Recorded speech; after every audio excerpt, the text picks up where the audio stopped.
chaotic. So now let's get back to the main story here inside the Oval Office. A very friendly meeting, I would say, between Mark Carney and President Trump, the 60-year-old ex-banker, sitting there as reporters asked a lot of questions. Pleased to bring in right now Michael Charbonne, who covers Canadian politics and all things Canada. You know, this was a little bit of a reset, if you will, after, you know, what they said during what he said, Carney, during the election. But I have to say, his background being in finance, it does seem like these two will have a working relationship. Even the 51st state, when it came up, Carney seemed to have a pretty good answer, and so did President Trump. Your take, Michael, on what we just watched. Well, definitely. The sentiment, Bianca, of Canadians is we will not be the 51st state. And for a really poignant example is when the Canadian government reopens on the 26th of May. Guess who's delivering the throne speech? It's King Charles III. So if there isn't more of a poignant acknowledgement that the 51st state will never happen, Donald Trump, President Trump, I should say, is correct. Never say never. But the sentiment is not going to happen at this point. Carney wants to have a level of comprehensive negotiation. He didn't say too much. I mean, President Trump slammed Chrystia Freeland and said that she almost ruined the deal, and yes, of course slammed Trudeau. But let us hope that there is a good relationship between them. It seems that way, and I think there'll be some constructive discussions, Bianca.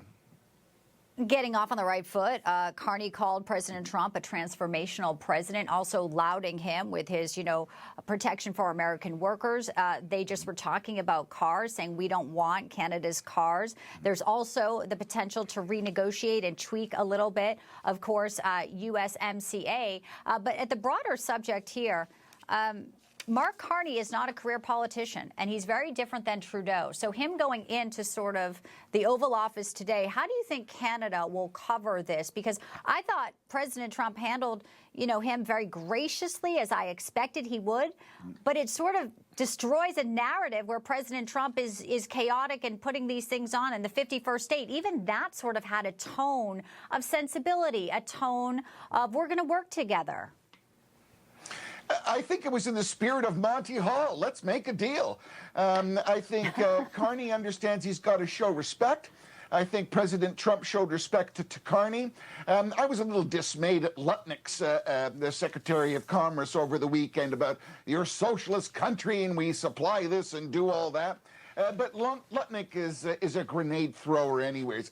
I think when it really gets down to it, we realize, or we hope that they realize, which they do, is that as a unified force, as a unified market, we're integrated both corporately and economically. We're better working together, Bianca, than fighting. Let's go zero trade tariffs, and we'll both be the better of it. Compromise on both sides, though.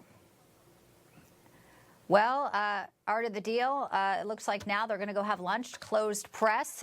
Prime Minister Carney, like I said, got a real taste of American media, some global media inside that Oval Office, and a free, wild range of questions that President Trump is always open to answer. A lot of topics there, but thank you for joining us specifically on the Canada angle. Michael Charbonne, always a pleasure. Thank you.